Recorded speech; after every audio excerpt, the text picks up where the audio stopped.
Selamat pagi. Ya, hari ini kita masuk minggu pertama September. Kita akan mulai pembahasan tema yang baru.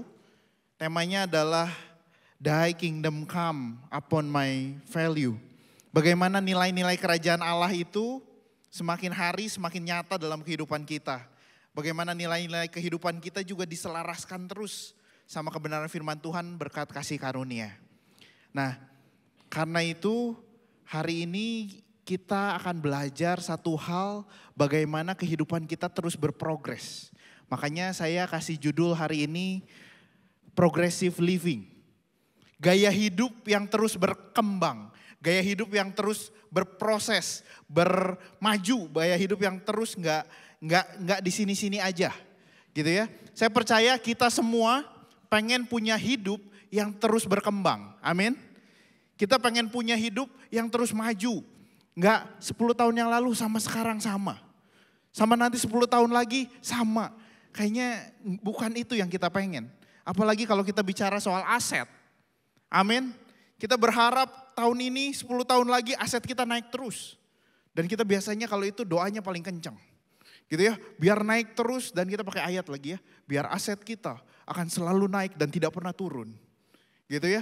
Kenapa? Karena kita pengen punya hidup yang berkembang. Kita ikut investasi, kita ikut banyak hal supaya apa? Supaya berkembang. Nggak stagnan. Bahkan beberapa orang, beberapa motivator bilang begini. Kamu dalam 1 tahun cek skill apa yang kamu mastering tahun ini. Jangan sama-sama aja. Skill apa yang kamu tambahin dalam hidupmu tahun ini. Koneksi apa yang bertambah dalam hidupmu tahun ini. Kenapa? Gak boleh stagnan. Kenapa? Karena manusia gak pernah diciptakan untuk gitu-gitu aja. Saudara, kalau kita bicara pertumbuhan, bahkan hidup kita itu bertumbuh. Gak ada yang lahir langsung segede gini, betul? Kita lahir dari bayi, mulai bayi yang pertama itu cuma bisa apa? Nangis dan nyusu sama pup. 3 kerjaannya, nangis, nyusu, pup sama pipis. Gitu. Setelah itu apa? Mulai bisa tengkurap gitu ya. Yang anaknya dari tidur doang jadi bisa tengkurap, semua happy. Ibu-ibu semua ngepost di Instagramnya padahal baru bisa tengkurap. Habis tengkurap anak itu baru duduk.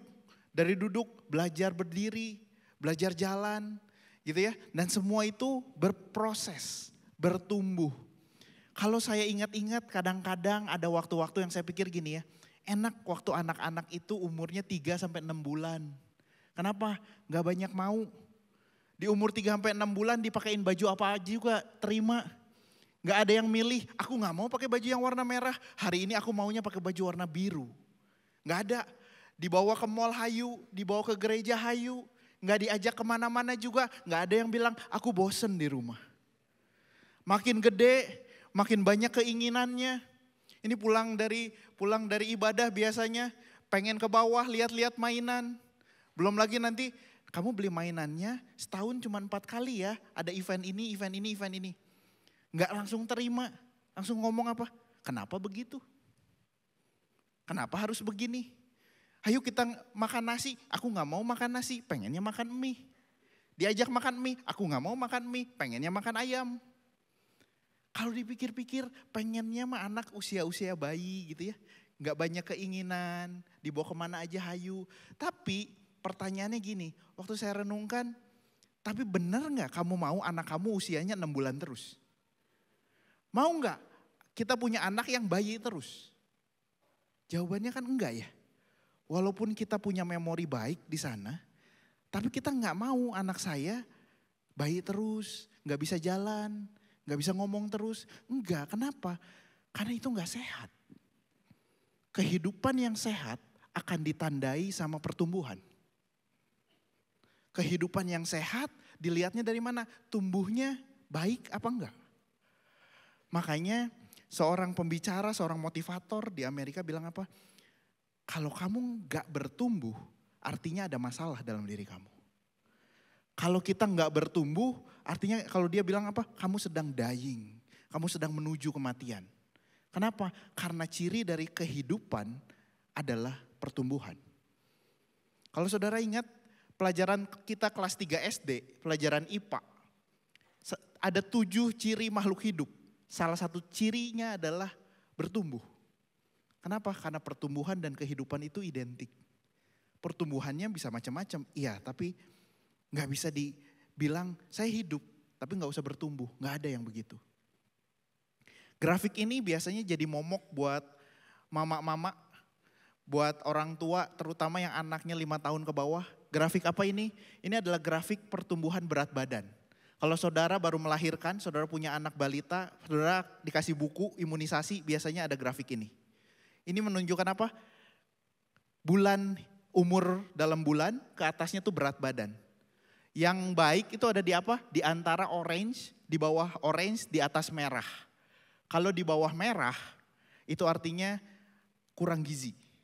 Di atas orange, itu kelebihan berat badan. Waktu berat badan anak kita di atas orange atau di bawah merah, orang tua pusing. Gimana caranya ya? Beberapa pusing gini, gimana caranya supaya berat badan anak saya naik? Wah udah dikasih ini, dimasakin ini, aduh gak naik-naik, stres. Kenapa? Karena kita tahu anak kita harus bertumbuh dengan tepat. Kita tahu ada kebutuhan untuk bertumbuh dengan baik. Waktu hamil biasanya, sekarang kan canggih ya, di dalam perut tapi udah ketahuan kurang lebih berat bayi itu berapa beratnya. Beberapa waktu hamil, waktu udah mau melahirkan dibilang gini, wah ini berat bayinya kurang. Apakah kita happy? Enggak. Waktu wah ini berat bayinya kurang, itu orang tuanya stres. Harus diapain? Biasanya dokter akan bilang, mamahnya harus makan es krim. Carilah es krim kemana-mana.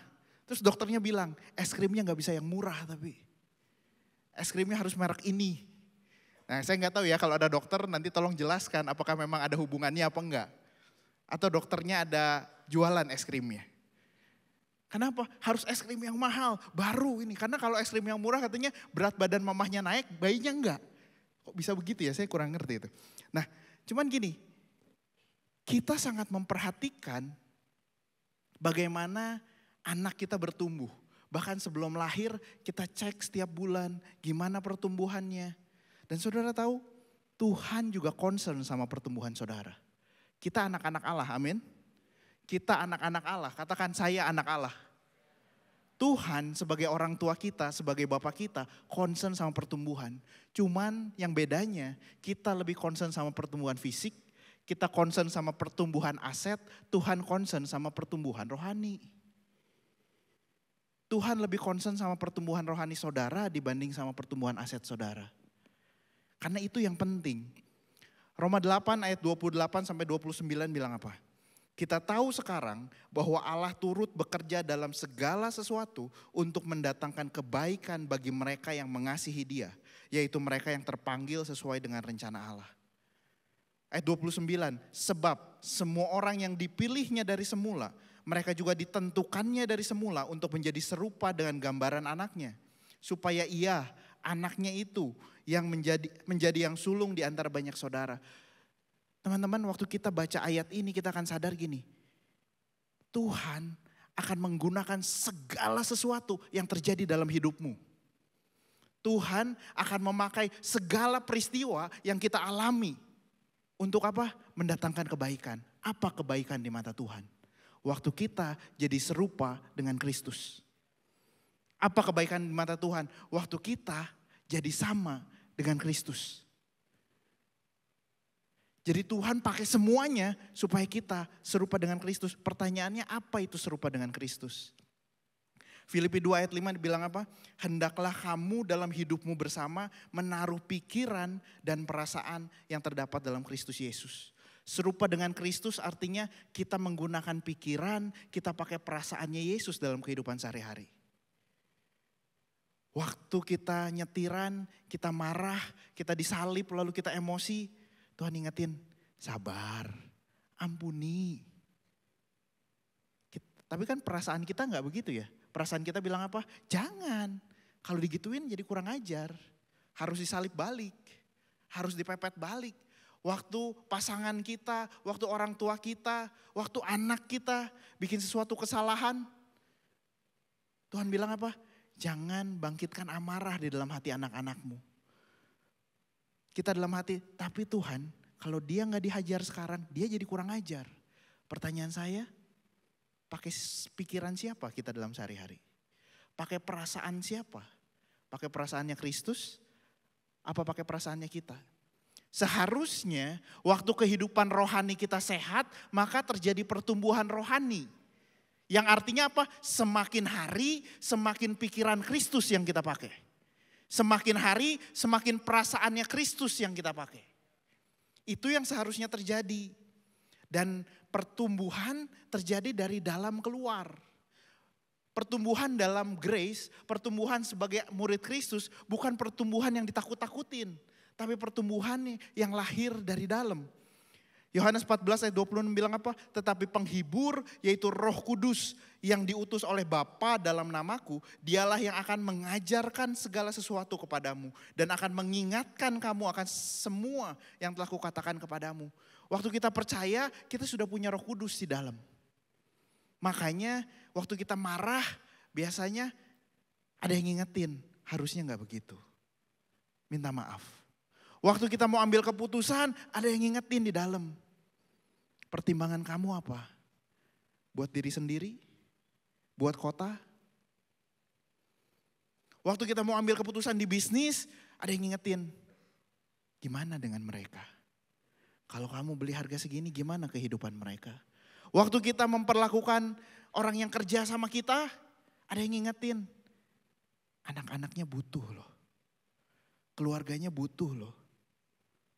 Kenapa? Karena Roh Kudus ada di dalam kita. Dia yang akan ngajarin kita. Nah, perubahan dalam grace itu selalu perubahan dari dalam keluar. Bukan perubahan yang ditakut-takutin. Kalau kamu gak lakukan ini, maka kamu akan dikutuk. Kalau kamu gak lakukan ini, maka Tuhan akan ambil keselamatan kamu. No. Kalau kita lihat contoh-contoh di Alkitab, Paulus adalah orang yang penganiaya murid Tuhan. Orang yang membunuh murid Tuhan. Waktu dia ketemu grace, dia berubah menjadi orang yang rela dianiaya buat Tuhan. Ada yang nakut-nakutin Paulus? Gak ada. Gak ada kisah yang bilang gini, keluarga Paulus diculik oleh murid-murid Kristus.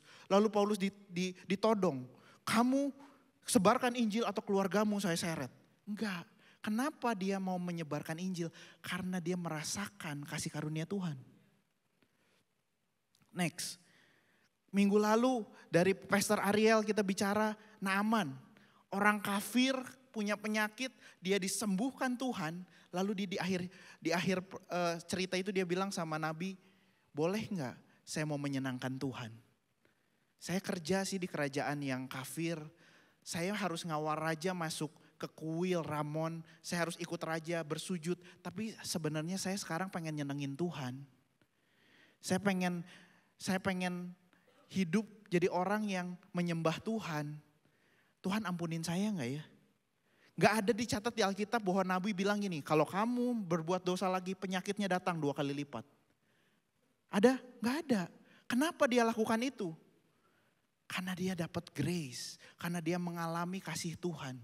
Waktu kita mengalami kasih Tuhan, maka di dalam itu akan ada Roh Kudus yang akan mengingatkan kita buat berubah.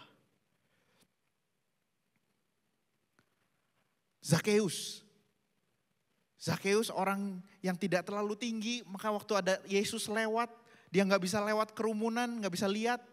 Kalau ada konser kali-kali ini dia harus lihat, mungkin dia harus ngambil tempatnya paling depan atau di atas gitu. Kenapa? Gak kelihatan. Maka dia harus naik ke atas pohon untuk ngelihat yang mana yang namanya Yesus. Yesus ngelihat Zakheus terus dia bilang, Zakheus turun, saya mau makan di rumah kamu. Zakheus yang pemungut cukai, yang awalnya adalah suka meres orang-orang untuk memperkaya diri. Dia ketemu Yesus, dia diubahkan sama Yesus, dia menerima kasihnya Yesus. Jadinya apa? Dia bilang, kalau ada yang pernah saya peras, saya kembalikan 4 kali lipat. Ada ancaman dari Yesus, bertobat sekarang atau kamu masuk neraka. Gak ada, Pak. Petrus orang yang menyangkal Yesus 3 kali. Pada saat Yesus ditangkap. Kenapa? Karena takut ditangkap juga. Petrus yang lari waktu Yesus disalib. Tapi dia ketemu kasih karunia, dia mendapatkan Roh Kudus, dia menerima Roh Kudus, lalu apa? Sampai matinya dia jadi martir.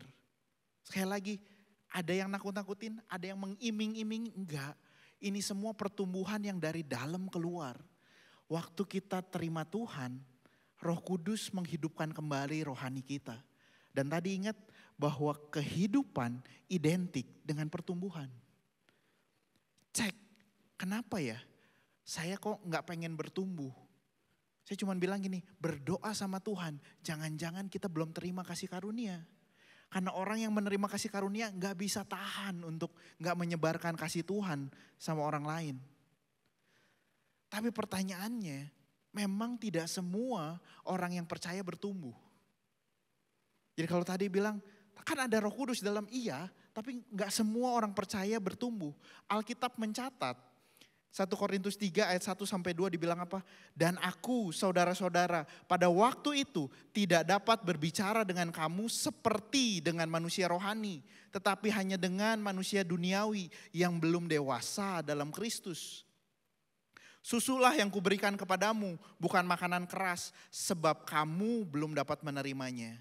Dan sekarang pun kamu belum dapat menerimanya. Paulus bilang apa? Hei jemaat, dulu saya ngobrol sama jemaat, saya ajar jemaat hal yang sederhana-sederhana. Karena kamu belum dewasa. Tapi kok sekarang belum dewasa juga? Artinya apa? Gak ada pertumbuhan. Ibrani 5 ayat 11-12. Tentang hal itu banyak yang harus kami katakan. Tetapi yang sukar untuk dijelaskan. Karena kamu telah lamban dalam hal mendengarkan. Sebab sekalipun kamu ditinjau dari sudut waktu, sudah seharusnya jadi pengajar, kamu masih perlu diajarkan asas-asas pokok dari penyataan Allah. Dan kamu masih memerlukan susu, bukan makanan keras. Kadang-kadang kita gak bertumbuh. Kadang-kadang kita nyaman sama kondisi kita sampai kita dari dulu, sekarang, dan 10 tahun lagi tetap sama. Anak-anak terus. Padahal tadi kita lihat ya, waktu kita orang tua ngelihat anaknya bayi terus juga kita pusing harusnya. Tapi seberapa kita concern sama pertumbuhan rohani? Berapa banyak kita yang lebih concern sama pertumbuhan aset dibanding sama pertumbuhan rohani? Kenapa bisa gak bertumbuh? John Maxwell bilang begini, jika kita sedang tumbuh, kita akan selalu berada di luar zona nyaman. Kalau kita balik kalimatnya, kenapa kita tumbuh? Karena kita tidak mau keluar dari zona nyaman. Kita cuma mau lakukan apa yang kita suka, apa yang menurut kita menyenangkan. Saudara, kebanyakan anak-anak gak suka makan sayur. Mereka benci sama makanan yang berwarna hijau. Gitu ya. Kalau anak saya, kalau dikasih bubur ada seledrinya, maka seledrinya itu akan diambilin satu-satu. Kalau makan bakso, makan apa ada seledrinya, diambilin satu-satu dikepinggirin. Sisa satu pun mereka gak mau makan. Mereka bisa jadi super idealis, super cermat waktu mereka makan sayur. Kamu makan sayur gak? Aku makan sayur. Makan apanya? Wortelnya aja. Yang hijaunya gimana? Gak mau. Nah, berapa banyak kita yang sama kayak anak-anak. Saya mau lakukan ini yang saya suka. Dan yang saya gak suka, saya gak mau makan. No.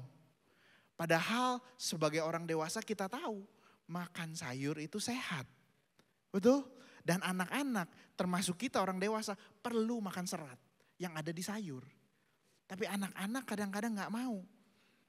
Kalau dia gak makan sayur terus apa yang terjadi?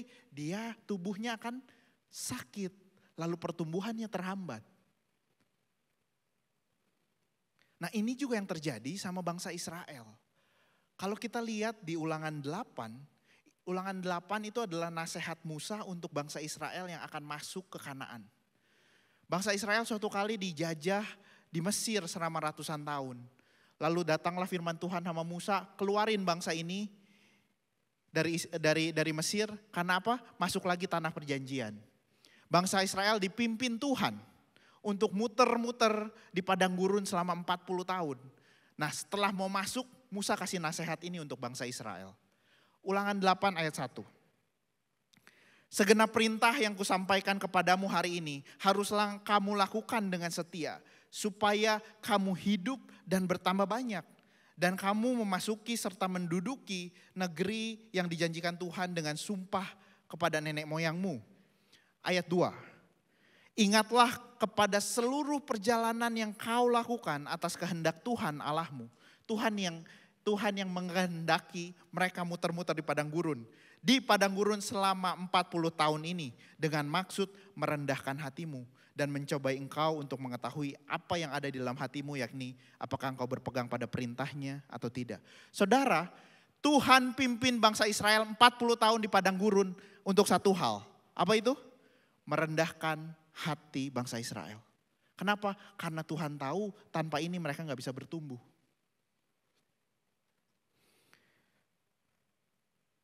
Enak gak diajar 40 tahun dengan hal yang sama? Gak enak. Enak gak kita diajarin hal yang sama terus 40 tahun sama lagi, gak enak. Tapi saya mau ngasih tahu, yang ngajar lebih gak enak ngajarin hal yang sama 40 tahun. Saya ngajarin anak saya tambah-tambahan, 1 minggu aja udah semakin hari kesabarannya udah semakin lebih tipis dari tisu. Pertama sabar gitu ya, bisa ngajarin 1 jam, 1 tambah 1 itu 2, 2 tambah 2 itu 4. Setelah hari ke-7, 1 tambah 1 masih gak tahu seminggu ini kemana. Apa aja yang kamu pelajari. Tapi Tuhan sabar ngajar bangsa Israel 40 tahun di padang gurun. Untuk apa? Untuk satu hal, merendahkan hati mereka. Artinya apa? Itu penting. Saya gak mungkin ngajarin anak saya 40 tahun cuman untuk makan seledri. Betul? Kenapa? Kalau kamu gak suka seledri, ya minimal makan bawang daun. Kita ganti. Gak harus yang sama plek. Kenapa? Esensinya sama lah. Tapi kalau saya ajar anak saya 40 tahun hal yang sama, berarti itu hal yang sangat penting. Dan Tuhan mengajar bangsa Israel satu hal, kerendahan hati. Ayat 3, jadi ia merendahkan hatimu membiarkan engkau lapar dan engkau makan mana yang tidak engkau kenal, yang juga tidak dikenal oleh nenek moyangmu, untuk membuat engkau mengerti bahwa manusia hidup bukan dari roti saja, tetapi manusia hidup dari segala yang diucapkan Tuhan. Kerendahan hati itu bicara apa? Kita percaya bahwa kebutuhan kita bukan cuma roti, tapi firman Tuhan.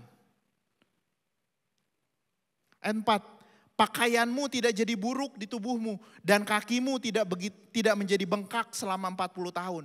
Luar biasa ya, ada yang masih punya baju 40 tahun yang lalu?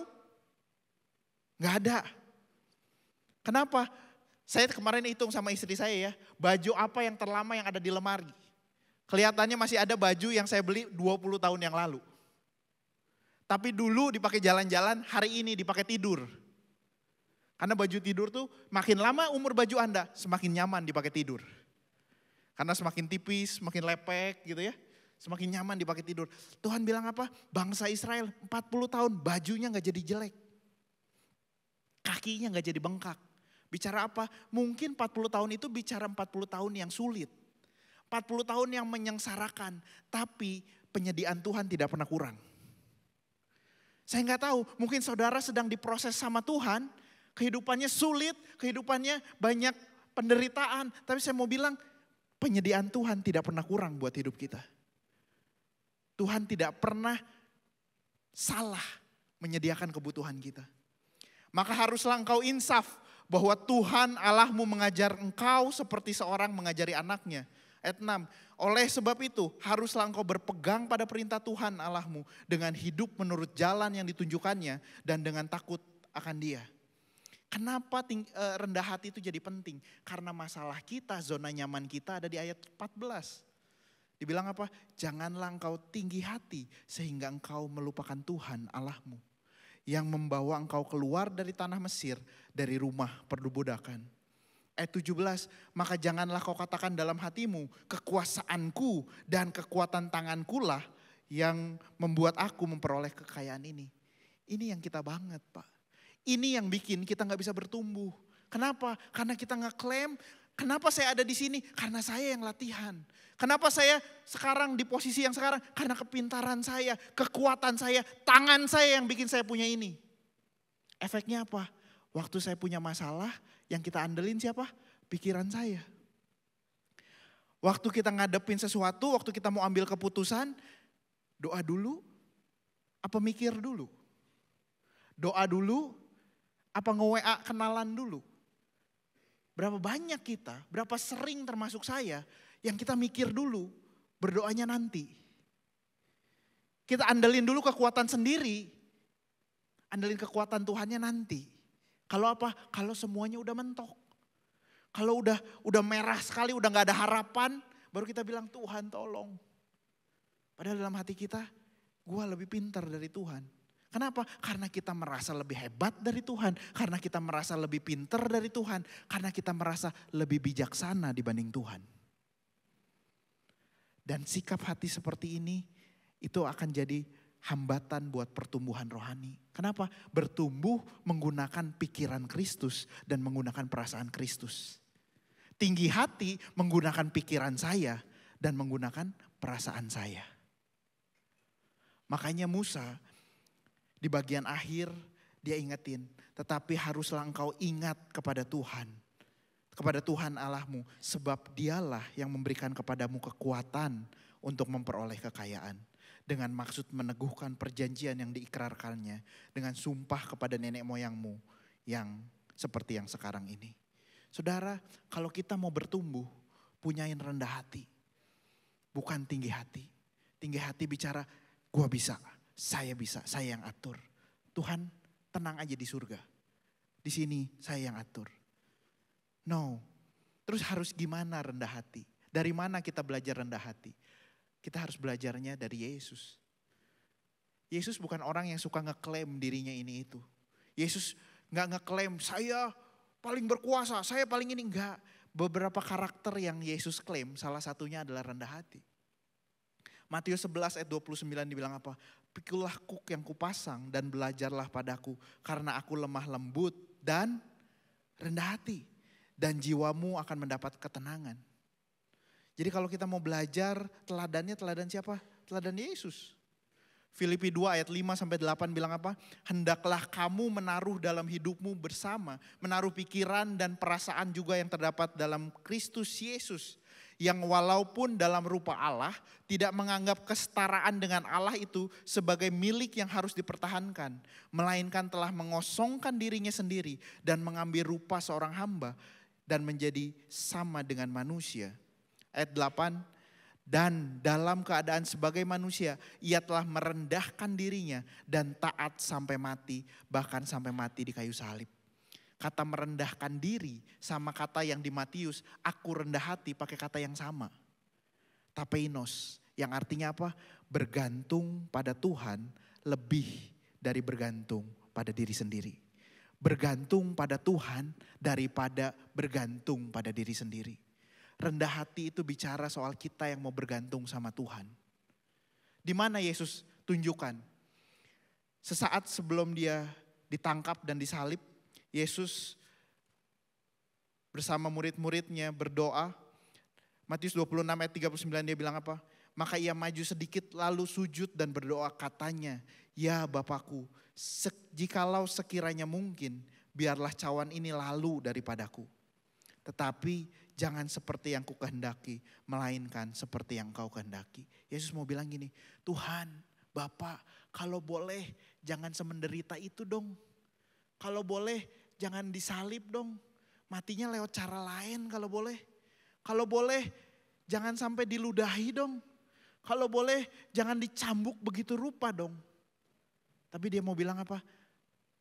Tapi jangan seperti yang kukehendaki, melainkan seperti yang kau kehendaki. Itu rendah hati. Yesus lagi nunjukin apa? Yesus lagi nunjukin bergantung pada Tuhan daripada diri sendiri. Bergantung pada keinginan Tuhan dibanding keinginan diri sendiri. Saudara, bulan ini dan bulan depan kita akan banyak bicara soal value sebagai murid Kristus. Mungkin gak ada yang enak. Aduh, bulan kemarin, harus memberkati kota. Tapi kan saya lebih pengennya apa? Memberkati diri sendiri. Gak enak. Tapi yuk punya hati yang rendah hati. Yang apa? Bergantung. Kalau Tuhan bilang berkati kota yuk. Kita mau bilang gak enak sih Tuhan. Kalau boleh memberkati kota ini lalu daripada aku. Tapi bukan kehendakku yang jadi, kehendakmu. Tuhan, dia nyebelin banget. Tuhan ingetin, Roh Kudus ingetin, ampuni. Kalau boleh Tuhan, dia gak usah diampuni. Kalau boleh jatuhlah banyak petaka dalam hidupnya. Tapi bukan kehendakku yang jadi, kehendakmu yang jadi. Doa, berkati dia. Karena rendah hati bicara apa? Saya bergantung sepenuhnya sama Tuhan. Rendah hati bicara apa? Saya tidak merasa lebih tahu. Saya tidak merasa lebih pintar. Saya tidak merasa lebih bijaksana. Saya tidak merasa lebih baik dari Tuhan. Makanya saya nggak paksa kehendak saya. Makanya saya mau izinkan Tuhan menguasai hidup saya. Aduh Tuhan pengennya saya beli ini. Tuhan ingetin, bagi dulu sama saudaramu yang lagi kekurangan. Mana yang kamu pilih? Pikiran Kristus, pikiran Kristian. Pengen marah rasanya. Tuhan bilang sabar. Mana yang saya pilih? Perasaan Kristus, perasaan Kristian. Yuk punya hati yang gini. Saya mau dikuasai Tuhan. Roh Kudus sudah ada yang di dalam kita untuk memampukan kita. Punya lingkungan yang mendukung pertumbuhan. Tadi dibilang apa? Biarkan firman Tuhan menguasai hidup saya. Gimana saya cara tahu apa yang Tuhan kehendaki kalau saya gak pernah baca Alkitab. Makanya untuk jadi murid Kristus harusnya ciri kita apa? Orang-orang yang merenungkan firman Tuhan. Orang-orang yang terus pengen tahu kehendak Tuhan itu apa. Gimana mau praktek? Kehendaknya aja gak tahu. Punya waktu untuk merenungkan firman Tuhan setiap hari. Tapi saya bingung Pak. Saya kalau baca firman Tuhan gak ngerti. Banyak yang gitu? Saya juga banyak bingung soalnya. Saya gak ngerti. Ini artinya apa? Maksudnya apa? Kalau bingung, yuk kita belajar bareng-bareng. Makanya si LCC punya banyak kelas. Oktober kita akan punya kelas mengenal Kristus. Buat teman-teman yang bingung sama apa? Dasar-dasar kekristenan. Kenapa saya butuh Yesus buat selamat? Keselamatan saya bisa hilang gak? Saya lupa baca Alkitab, keselamatan saya hilang gak? Kalau saya hari ini mati, yakin gak masuk surga? Saya masih sakit hati sama orang. Yuk belajar sama-sama. Kenapa? Di situ kita ada yang bimbing. Tapi kalau saudara, saya bisa sendiri dan saya mengerti. Puji Tuhan. Saya udah kenal Tuhan Pak. Saya murid Kristus Pak. Saya udah dapat kasih karunia, tapi saya bingung cara ngadepin kehidupan sehari-hari. Saya bingung atasan saya nyebelin. Saya bingung orang tua saya gak sesuai yang saya harapkan. Saya minder Pak, gak berani ngomong sama orang lain. Ikut VIP, ini untuk orang yang sudah terima grace dan gimana cara kita hidup sehari-hari. Kalau kita baca Alkitab gak ngerti, ikut kelas gak mau, jangan-jangan memang gak pengen jadi murid Kristus. Kenapa? Karena murid Kristus punya rendah hati. Kita merenungkan firman, kita punya hati yang mengakui kalau kehendaknya yang terbaik buat hidup saya. Dan kalau kita mengakui itu yang terbaik, maka responnya apa? Taat. Waktu kita gak taat, sebenarnya kita lagi mau bilang kehendak Tuhan itu tidak lebih baik dari saya. Kita lagi mau bilang pikiran saya lebih pintar dari Tuhan. Makanya saya gak perlu ikut yang sana. Saya ikut yang saya. Yuk renungin berapa banyak kita merasa lebih pintar dari Tuhan. Seberapa kita concern dengan pertumbuhan rohani kita. Kita banyak gak bisa tidur, kita stres waktu apa aset kita turun. Sekarang usaha sulit, omset turun, kita stres. Gak bisa tidur, saya ngalamin gak bisa tidur karena usaha turun. Tapi perenungannya gini, pernah gak bisa turun karena pertumbuhan rohani kita stagnan? Pernah gak kita stres karena kita gak mendengar suara Tuhan lagi? Padahal yang Tuhan concern pertumbuhan rohani kita, bukan cuman pertumbuhan asetmu. Tuhan akan kasih aset itu untuk kita bisa jadi berkat buat orang. Pastor Jonathan Patiasina bilang, kalau kita gak serius memperhatikan pertumbuhan, jangan mengharapkan itu terjadi. kalau kita nggak memperhatikan gizi anak-anak kita. Jangan kita harapkan anak kita tumbuh dengan sehat. Kenapa? Nutrisinya nggak ada. Pertumbuhan datang dari Tuhan, tapi respon kita menentukan bagaimana Tuhan bekerja dalam hidup kita. Saudara, mari kita ambil waktu untuk kita sama-sama merenung seberapa jauh kita concern sama pertumbuhan kita. Tuhan, thank you.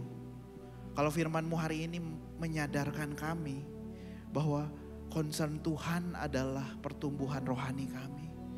Bahwa destiny Tuhan untuk kami adalah untuk jadi serupa dengan Kristus. Dan itu melalui jalan kerendahan hati. Tuhan ingatkan kami, Roh Kudus ingatkan kami kalau kami sering merasa lebih pintar dari Tuhan. Ingatkan kami kalau kami sering merasa lebih bijaksana dari Tuhan, lebih baik dari Tuhan. Hari ini kami mau bertobat Tuhan, dan kami mau bilang Tuhan yang lebih baik dari kami. Tuhan lebih pintar dari kami. Tuhan lebih maha mengetahui dari kami. Tuhan lebih bijaksana dari kami.